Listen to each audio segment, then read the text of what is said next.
And joining me now to discuss all of this is David Makovsky, Distinguished Fellow and Director of the Koret Project on Arab-Israel Relations at the Washington Institute for Near East Policy. Thank you, David, for joining. Delighted to be with you. Likewise. David, we're hearing Netanyahu's assertion of Israel's sovereignty today in response to decisions that are, well, possibly being forced down Netanyahu's throat. Is Netanyahu's statement a message to Washington, in your opinion? What are your thoughts about this?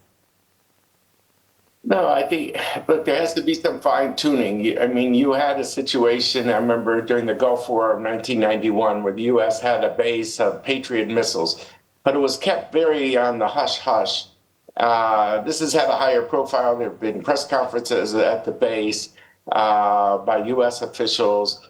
And so I think there's going to be some fine tuning about the profile of the U.S. role in the eyes of the media.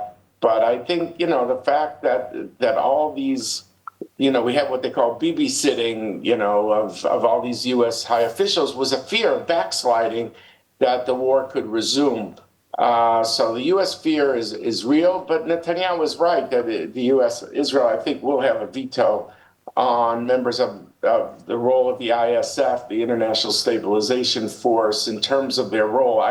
I don't think any of them, by the way, are really going to interpose themselves and forcibly disarm Hamas. That raises its own questions. So I think in practice, the U.S. and Israel are going to have to work together, and it could be that whatever Israel doesn't do to disarm Hamas will not get done. Do you believe that Netanyahu will eventually have to do what Trump says that he has to do no matter what? Are there any red lines for Israel where he would say, no, this I will not do? Yeah, there's no doubt that, and I think Trump is aware, too, that if Israel is attacked, it's going to hit back. And also, Trump has said if Hamas doesn't disarm, he's going to want to give Israel more maneuvering room to, as they call, finish the job. Whether that actually happens the way Trump says is a different question.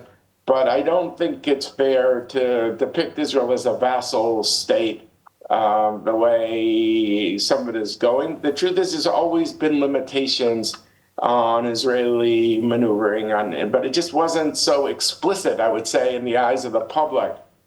Israel often had to take America into account in its decisions.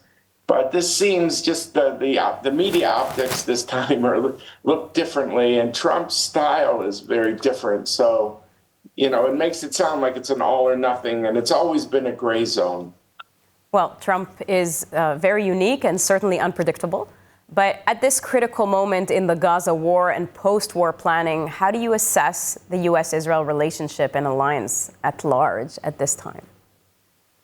That's a great question. I mean, I think Trump was uniquely positioned to bring this war to an end and to line up all the pressure on Hamas of the Arabs. Clearly, he pressed Netanyahu on the Israeli side. But part one is, I'm sorry to say, I hate to say it this way, because it was not easy at all to get these hostages out. Thank God they were out. But the first part was much more transactional. Everyone got something.